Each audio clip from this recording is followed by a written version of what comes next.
Good morning. Thank you very much for joining me in this video. You can see the look is a little different. I've got rid of the podium because I want to have a little bit of mobility to show you something. But what I want to talk to you about today is severance and non-conforming dwellings. So let me begin by saying that my brother and his wife, Dan and Linda, were living in the Napanee area. And a couple of years ago, they decided to sell their house in anticipation of a move to live with their son. And so I went down and had a look, and they had between 7 and 8 acres just outside of town. I looked at it and said, you know what?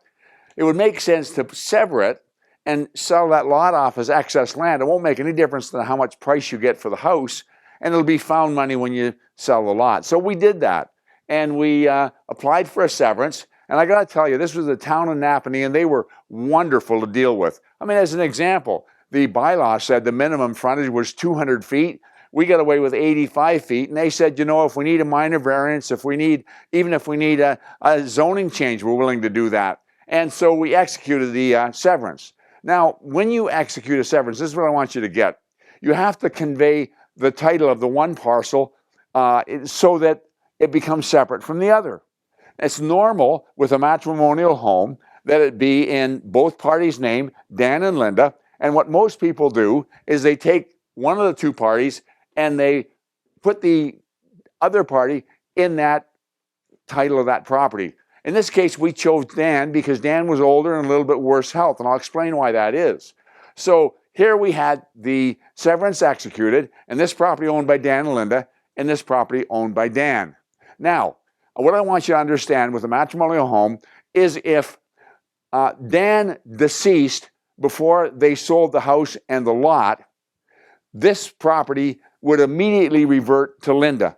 Not when the estate is settled, as you know, because it's a matrimonial home, it would be immediately in Linda's name.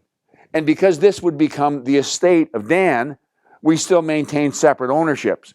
If Linda deceased first, then this property is owned by Dan, this property is owned by Dan, and immediately they would merge and become one property. And a lot of people have got into this problem. It's common practice. A couple live in a particular house. They decide to buy the one next door. So they think we don't want to take a chance on it merging, so we'll put it in the wife's name or just in the husband's name. So one's in both names, one's in one name.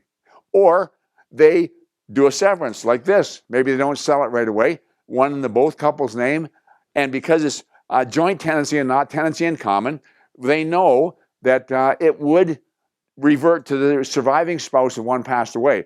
And I stressed with Dan and Linda, and you need to stress with a couple if you're working with them in creating a severance, that if one passes away and you set it up this way, it can lose the severance and it can merge.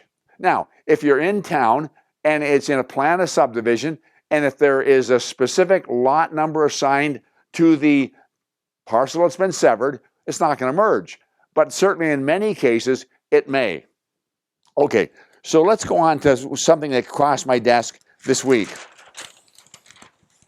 We had two properties side by side, and they were older properties, probably 100 years old, and they were in an industrial zoned area. So it wouldn't have permitted a building permit to build a house, but they predated the zoning, and so they had legal non-conforming status.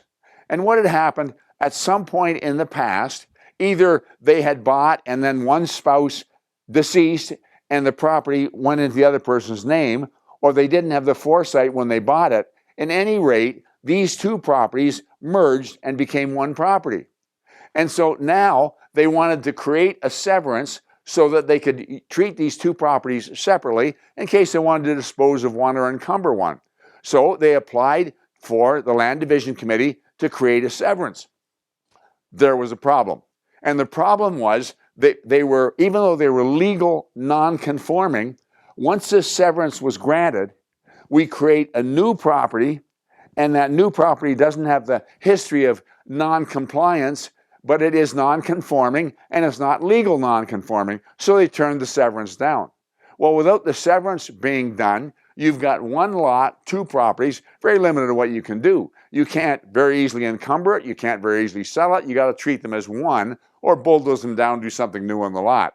So I bring that to your attention because I want you to understand and make sure when you're dealing with clients in property that could merge or that were created by a severance or they're acquiring a property next door to them, have this discussion with them about immediately putting in one spouse's name and the vulnerability there and the danger there, because there isn't time to do anything about it if one person suddenly passes away and you've got it in their one wrong spouse's name when you've made a guess. So make sure you understand this. Make sure you understand what would happen if they were legal non-conforming and they merged. Lots of things to keep in mind. And you, being the expert in real estate, are the one they're going to be looking to. Thank you very much for joining me on this video. I'll talk to you again next week.